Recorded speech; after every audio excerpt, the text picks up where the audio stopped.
nagkamali sila in their haste to attack Leandro Leviste, they tried to make this issue. Ang problema kasi no, energy industry is very very very unique. Yung mga akala mo na mga concept na pupwede sa mga normal conversation, hindi applicable sa energy industry because of its complexity. Si Bam Aquino. Mm. Anong panahon nila Bam Aquino, meron silang inaprobahang franchise ng telephone, ng telco, yung Avocado. Mm. Parang Avocado Telecoms. Nag-approve sila ng franchise Avocado Telecoms. Mm. Bakla, may Avocado Telecoms ba ngayon? Oo. Ayun yung ni-raise ko dating issue kung nataalala nyo yan. Asa na itong Avocado Telecoms? Kasi inaprobahan nila yung franchise ng Avocado Telecoms sa panahon ni Pinoy. Bakla, for many years, walang Avocado Telecoms, pero nag-approve sila ng franchise. So, asa na yun? So, ano yung issue? Ang issue niya, kasi parang contractor daw ng energy parang kinumpare niya si Leandro Leviste na si Leandro Leviste, contractor din yan pero contractor yan ng energy. Parang katulad na, parang kumbaga, yung mga contractor sa mga flood control project, ang version daw nun ng contractor ng energy ay si Leviste. Ganon. Parang, pero magkaiba yun. Magkaiba yun. Kasi private capital yun sa energy kasi competitive yun Hindi naman yun kailangan ng franchise. Competitive yun. Pagkatapos ngayon, itong sa DPWH, galing GAA yan, direct galing sa tax ng taong bayan. Okay? Ganon. Ang sa DPWH, ang kapitalista dyan, taong bayan. Dito kay Leviste, ang kapitalista dito, si Leviste. Parang ganito lang yung mga Bex Parang ganito lang yung Bex. Can you imagine me? Can you imagine me? Bigla na lang akong sisingit, halimbawa, sa issue ng volcanology. Mismo. Sa issue ng volcanology. Wala talaga siyang alam. Tapos wala akong basic knowledge ng at least man lang ng seismology, ng geological processes, ganyan. The expose is so out of tune of anything that you have a background knowledge of. Na, kung wala kang background knowledge, pag-aralan mo muna. Pero, ayon naman sa naririnig ko sa inyo, parang hindi naman niya pinag-aralan yung energy business. Wala siyang alam. Kung ikaw, magsasalita ka tapos hindi mo alam yung basic, nakakahiya.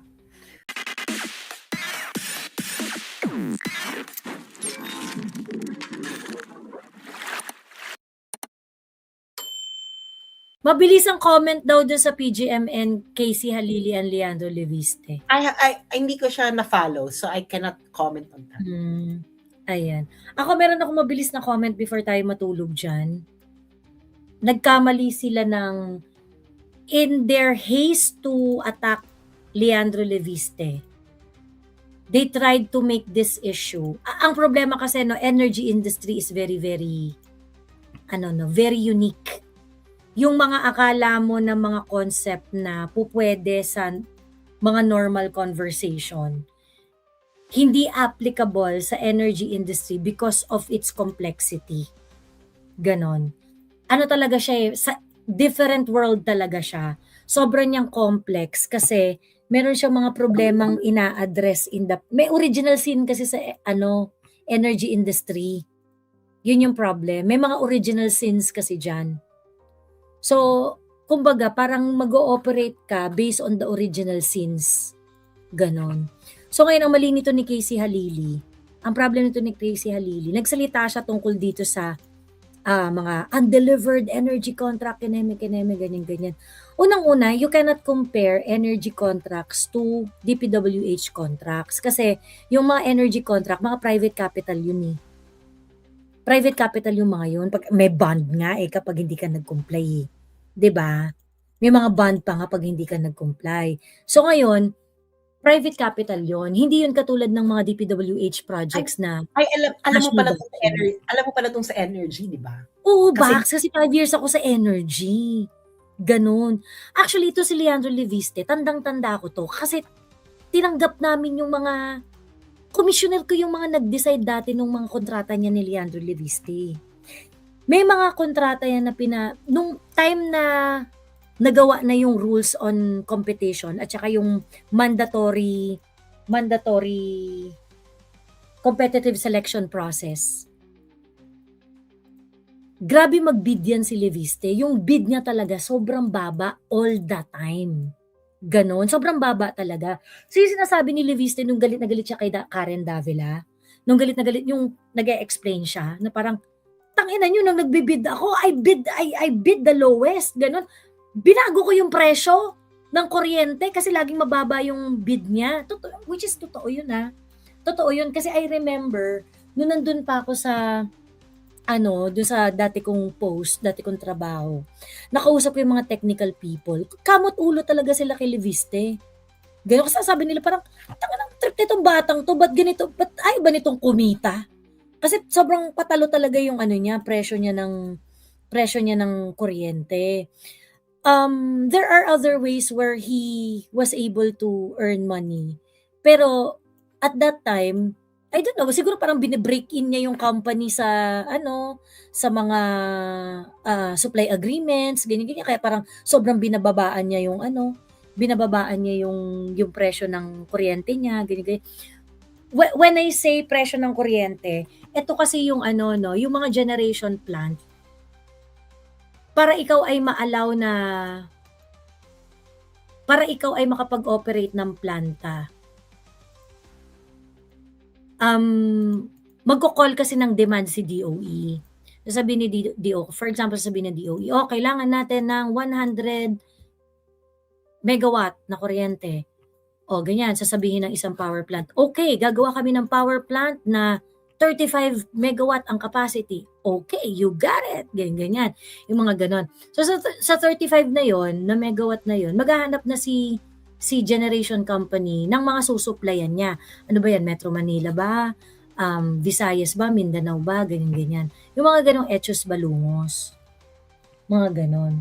So, ngayon, in many situation, actually sinasabi ni Casey Halili na, hindi kayo nakapag-deliver, ganyan-ganyan, eme-eme, ganyan. Hindi mo naman kinwento, be. Kailan ba nag-apply? Kailan ba nila nakuha yung mga kontrata?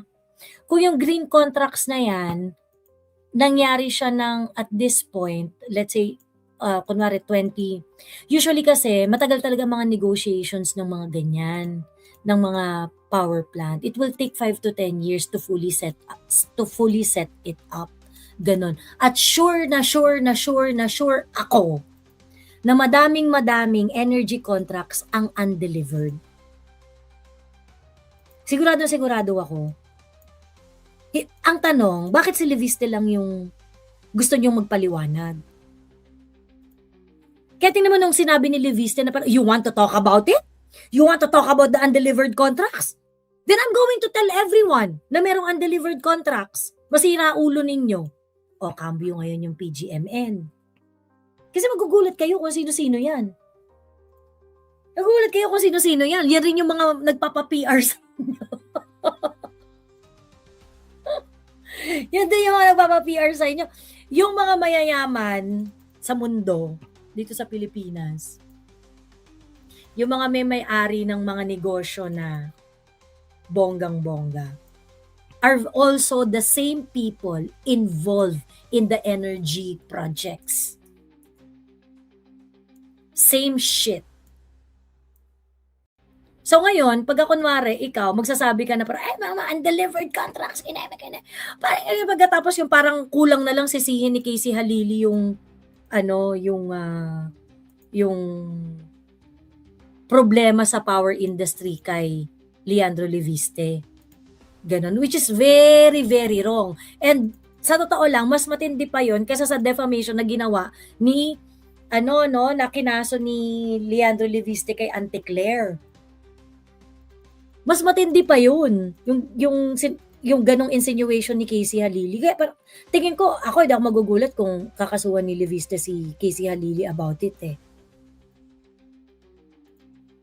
Sa totoo lang. Ako hindi ko alam ang issue kasi hindi ko naman napanood yung ano ni Casey Halili. Hindi siya dumaan sa wall ko. So, pag hindi dumaan sa wall ko, Pake. alam mo yun, ito yung mga issues na I don't actively search for information on. Oo. Yun na lang sabihin natin. No? May mga, Oo. kasi, your brain is not unlimited. It's not a perpetual motion machine. Okay? Ang problem kasi, heavily promote ng PGMN na an Heavily adjacent promoted. DDS. Oo, heavily promoted. Pero hindi pa rin siya dumaan sa wall ko. Oo. I do not know kung bakit hindi dumaan sa wall mo. Pero, ang tawag dito, grabe yung promotion ng PGMN before nung release nung kay Casey Halili na there is a DDS adjacent personality. Meron kaming nakita and talagang thoroughly pinag-aralan kinamik. Diyan kami natatawa eh. Kasi yung mga tao Ano ibig sabihin ng DDS adjacent personality? Ayun yung description nila. Hindi, ano ibig sabihin nun? Alam mo, if a term is so obscure, that's propaganda. Correct. So, dapat hindi ka dapat pag mga adjacent, ibig sabihin malapit. Okay, o di malapit. Kaya naging malapit dahil kinonect mo. Pero at saka, bakit siya relevant dun sa issue? Diba? Yes, exactly. Bakit relevant na kailangan DDS adjacent personality? If it is an issue of corruption or if it is an issue that is worth paying attention to, diba, why do you have to call that person a DDS adjacent personality? And then the one who's creating the content is your yellow anchor, is your very, very pink anchor. Diba? Hindi ko kasi siya kilala eh, so I'm sorry. So, ako na parang, bakit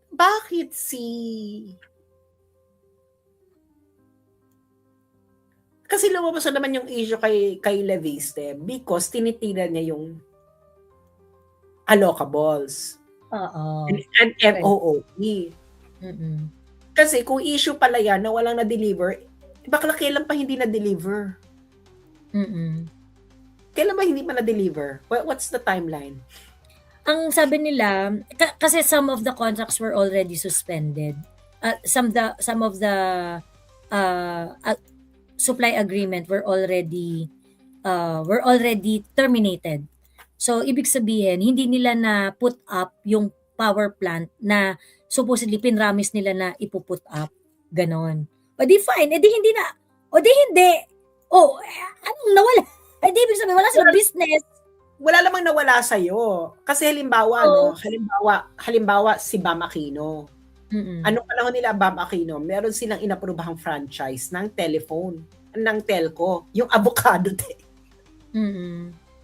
Avocado Telecoms. Nag-approve sila ng franchise Avocado Telecoms. Bakla, may Avocado Telecoms ba ngayon? Oo. Ayun yung ni-raise ko dating issue eh. Kung nataalala nyo yan. Asan na itong Avocado Telecoms? Kasi inaprobahan nila yung franchise ng Avocado Telecoms sa panahon ni Pinoy. Bakla, for many years, walang Avocado Telecoms. Pero nag-approve sila ng franchise. So, asa na yun? So, ibig sabihin, nag-approve ka ng franchise na hindi naman pala viable. Pwede pala yun. At wala namang consequence. Mawawalan ka lang ng franchise at the next. Kasi gano'n ang franchise, no? Pag hindi ka naka-deliver, kung hindi ka na, whatever is in your franchise agreement, revoke siya eventually. Revoke siya eventually. So, meron siyang pang-check and balance ang franchise. Ngayon, kung if you really want Leviste not to have the franchise renewed, you can actually advocate for it in the renewal of franchise. Katulad nun sa ABS-CBN, di ba? May mga, kasi pag franchise hearing naman yan, no? Renewal ng franchise, magi-invite sila ng mga objectors. Ngayon, ako talaga, advice ko na lang sa Casey Halili, if you really believe in the issue, I suggest that you appeal as one of the objectors ng franchise. Correct. And then, tsaka yun Kasi- nga, na yung parang, pag ang concern mo, mga undelivered contract sa Sa renewal energy. of franchise yan. Renewal of Oo. franchise. Nangyari. Well, ito wala tong franchise eh. Kasi, ang generation sector kasi is competitive. It doesn't require a franchise. It doesn't require a Wala itong franchise. franchise. Wala tong franchise. It's a So- private endeavor. Kaya kung Anong issue? wala kang public fund na involved dyan eh. So, Wala anong issue? public fund. Ewan ko sa kanya. So, wait. So, anong issue? Dahil yung business, nagplano sila at hindi nila nagawa yung plano nila. But this is normal in every business. Yeah. Not oo. all business plan eventually materializes. Correct. And actually, sa totoo lang, pagdating sa energy, medyo common yan. Kasi nga, capital intensive kasi ang pagtayo ng energy. power plant. Ang energy, You know, lalo na, kasi, Oo. so, ano yung issue?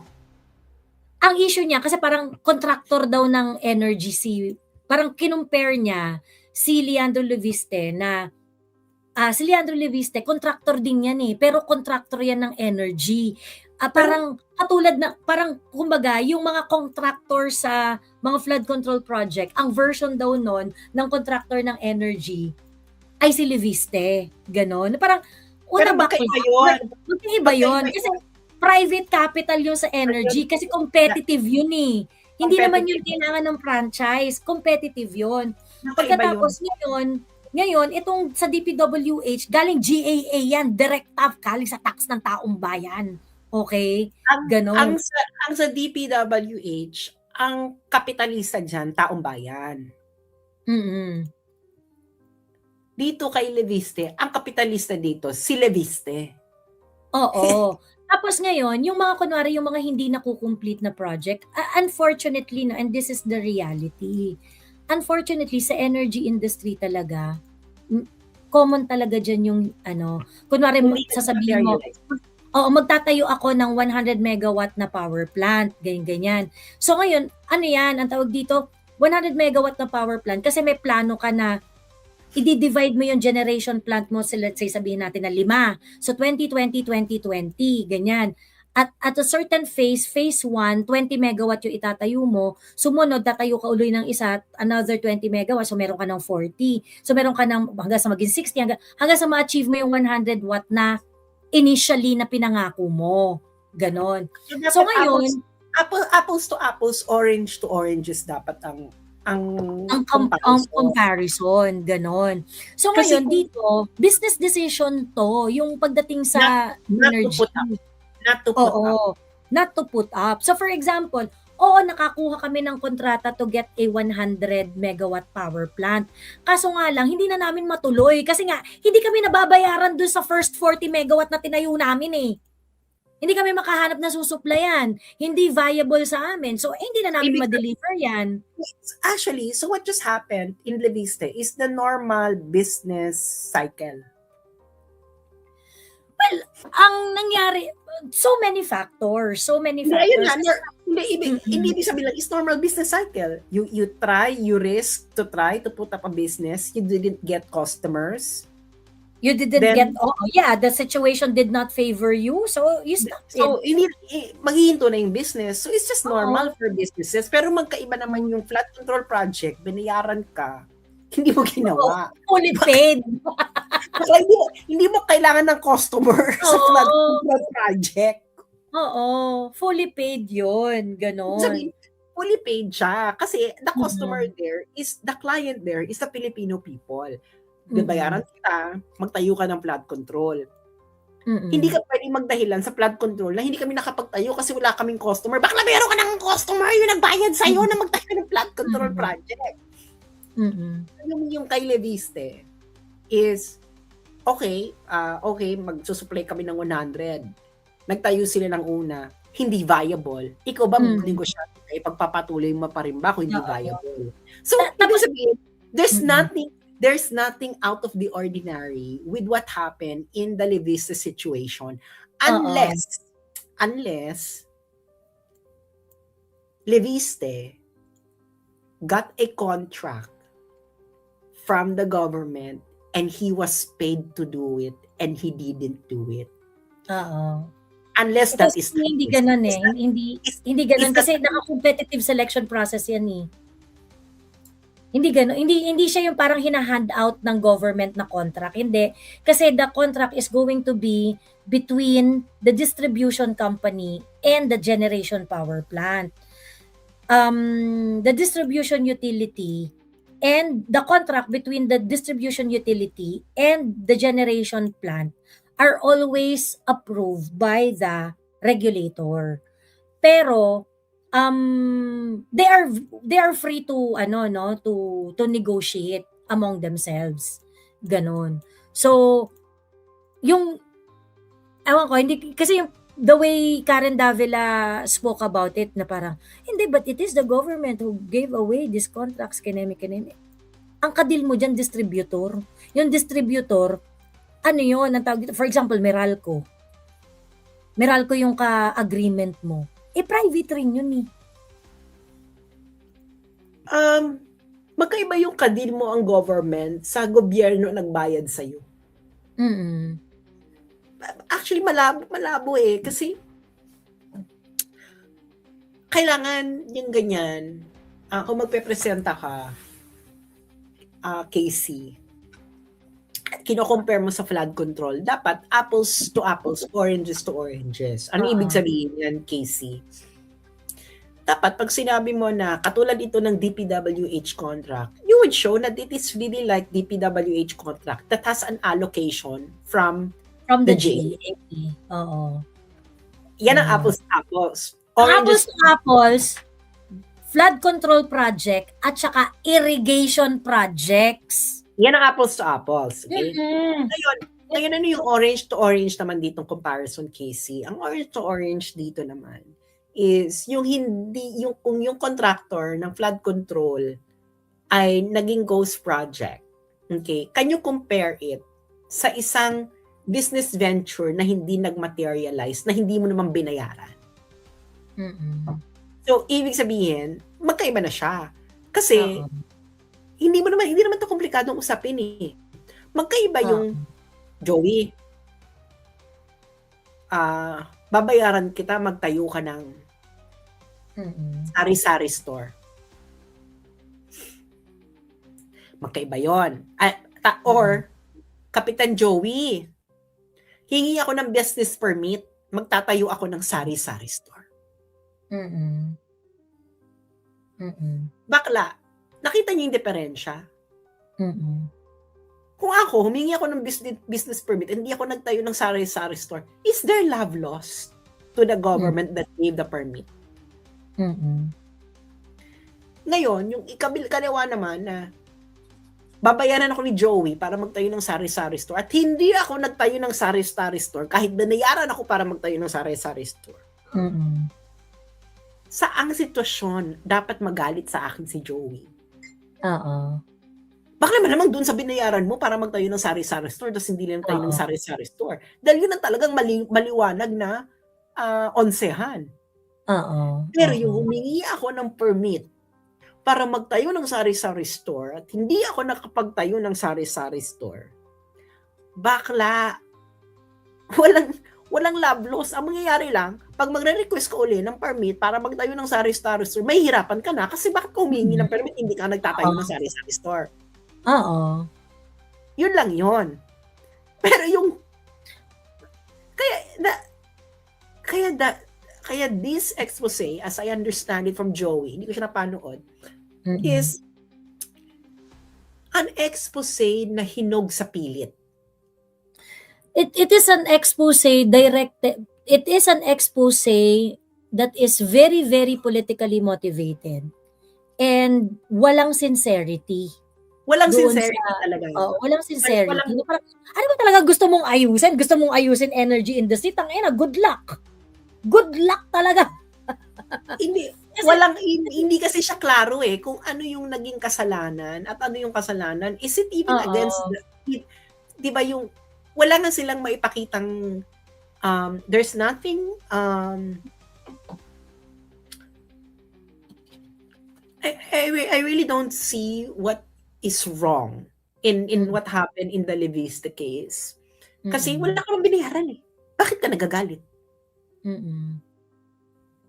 'Di ba, bakit Yun ako ang magagalit? actually yun yung gusto kong maklaro. Ano yung kasi yun yung claim nila na parang nakakuha na raw siya ng kontrata, bayad na daw siya, and yet hindi niya na-deliver yung, kuryenteng Bayad pinangako nino? niya. Bayad Yun nino? yun nga yung gusto kong malaman kasi parang hindi porket nakakuha ka ng allotment kasi ina-allot kasi yung kuryente, sa So, hindi ka energy. binayaran, binigyan ka ng permit.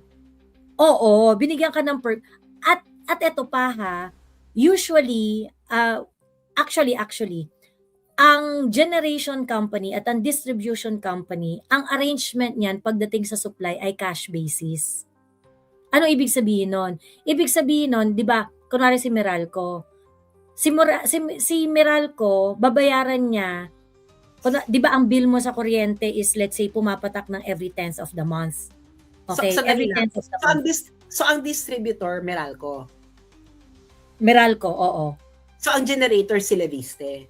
Oo, Tapos generator si Leviste, so, okey. tapos si Casey, ang sinasabi niya walang nai-deliver ang Leviste sa Meralco. Oo. Oy, bakit Ano ikaw lang nagagalit? na Hindi, na na bakit siya ang nagagalit, hindi Meralco? ayun nga. 'Di ba? To be honest, so this is a contract between Meralco and Leviste. Oo. So, if there is an issue, the first person, company that would raise the issue is the Is one that Meralco. may contract. Oo. Ano, Si Meralco nga binili yung negosyo ni Leviste, eh. so anong role ni Casey Halili at ng taong bayan? Unang-una, taong bayan. Anong role ng taong bayan sa contract ng Meralco at ni Leviste?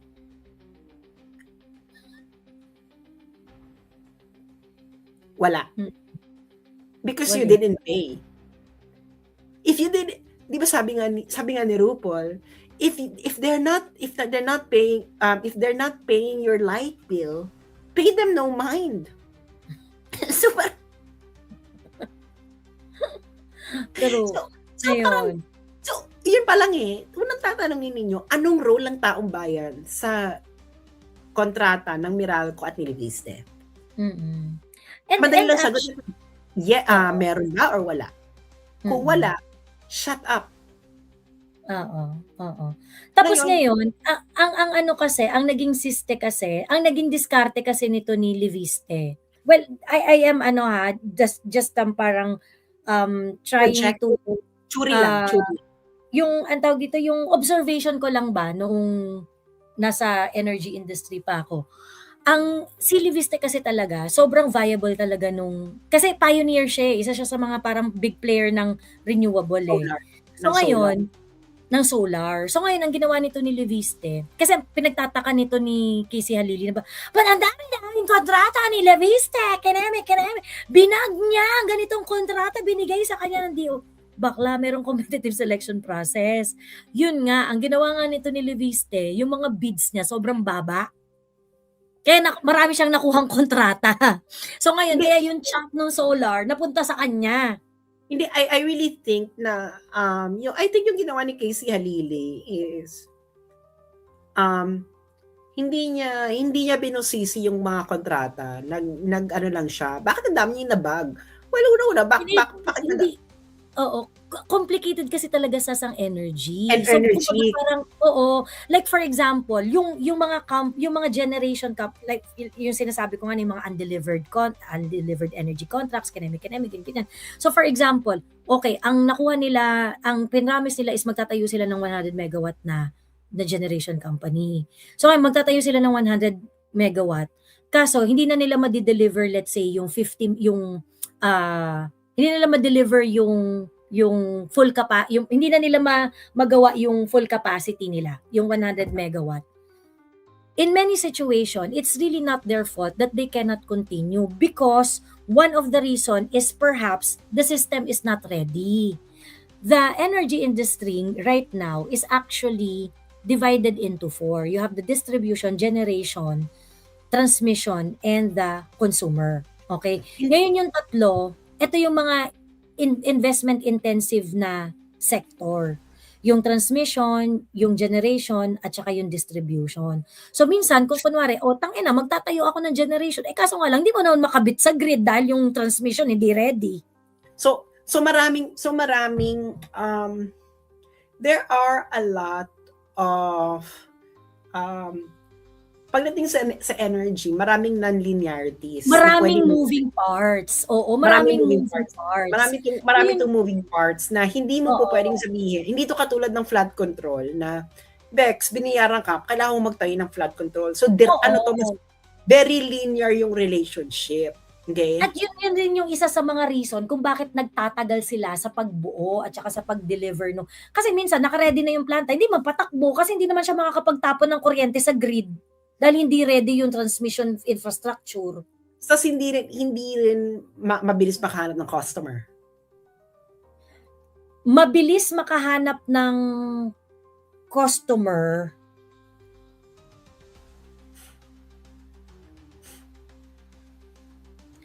Medyo kasi yun medyo tricky kasi yung actually, hindi mabilis makahanap ng customer. Kasi yung PSA negotiation, it takes years. As in, it takes years. So ngayon, pag wala kang energy contract, paano ka makakapag-convince sa mga investor mo na mag-invest dun sa power plant mo? So, ayun na nga I think ayun ang ano ba kasing background ni Casey Halili? Doktor. Dr. Casey Halili siya eh. Doktor ng ano? Hindi ko alam, parang dermatologist yata or something. Parang weird naman. Ayun. Dr. Casey Halili? Oo. So, kaya nung nauna ko napanood yung content ni Casey Halili, ito ba yung beauty queen? Ito ba yung beauty queen? Beauty queen na naging doktor. Ay, yung Miss Manila. Oo. So actually yung bombshell nila, parang I'm so sorry.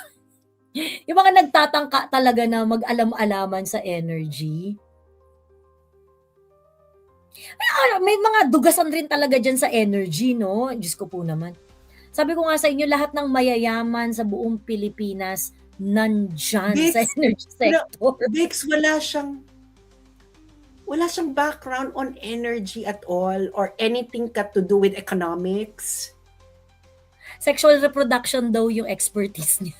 Bakla. Kasi, at least you have to have a working background, no, on economics, development, sustainability. You don't need, for you to be able to grasp the foundations ba, nung dinidiscuss mo. Pero, ang kanyang background ay sexual and reproductive medicine. Medicine and surgery, climate change and health, sexual and reproductive medicine. So, bakit? Ayun nga. Parang ganito lang yung mga Bex, ha? Parang ganito lang yung Bex. Can you imagine me? Can you imagine me? Bigla na lang akong sisingit, halimbawa, sa issue ng volcanology. Mismo. Bigla na akong sisingit sa issue ng volcanology. Wala talaga siyang alam. Tapos wala akong basic knowledge ng at least man lang ng seismology, ng geological processes, ganyan. Alam mo talaga, ang ano rin pa kasi ang isa pang point, yung government kasi, this is not only for dun sa time ni PRRD or yung ugali kasi talaga ng mga regulators, ng DOE at saka ng ERC for a very, very long time. Napaka-tolerant talaga nila sa mga power plant. And as an observer and as once a regulator, the persisting reason is because talagang kailangan mong mag-encourage ng mga investors kasi nga sobrang mahirap magtayo ng power plant, sobrang bagal magpatayo ng power plant, and yung rate ng growth ng pagtatayo ng power plant all over the Philippines is barely catching up doon sa demand na meron yung entire Philippines. So therefore, pagka kunwari nangako kami, ay pap, sige, nangangako kami, power plant, nangangako kami, itatayo namin within 5 years, ganyan-ganyan. So sa after 5 years, hindi pa natayo, ganyan-ganyan, dahil sa ganito, or kunwari sabihin na natin, at 20% pa lang yung natayo nila, ganyan-ganyan. Alam mo, sa totoo lang, dumadating talaga yung point na, o sige, 20% na patayo nyo, so magkano kaya nyo i-supply? Kaya nyo mag-supply ng 15? O sige, go na yan. Tatanggapin pa rin yan. Kasi ganun tayo kadesperado sa power generation. Kasi nga, yung buffer natin ng supply ng energy, laging manipis.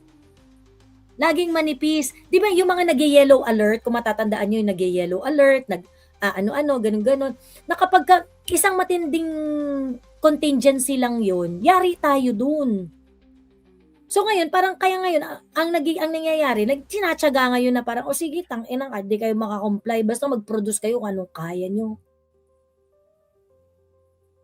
Hindi naman tinake into consideration yun ni Casey Halili. So parang kumbaga parang nagsasabi siya ng kasalanan na hindi naman naiintindihan kung ano yung kasalanan.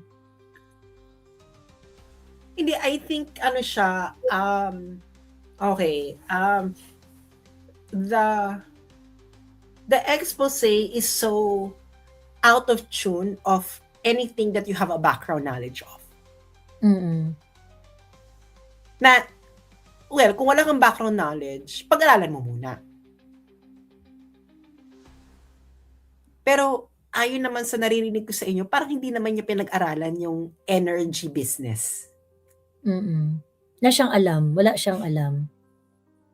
So, kasi halimbawa, ako naman marami akong hindi alam, like, hindi ko alam mag-programming, hindi ko alam ang karamihan ng sa math. So, ginawa ko, kailangan ko talaga pag-aralan para magawa ko siya. So, ngayon, meron akong acquired knowledge because of learning things that I don't know. Pero kung ikaw, magsasalita ka tapos hindi mo alam yung basic, nakakahiya.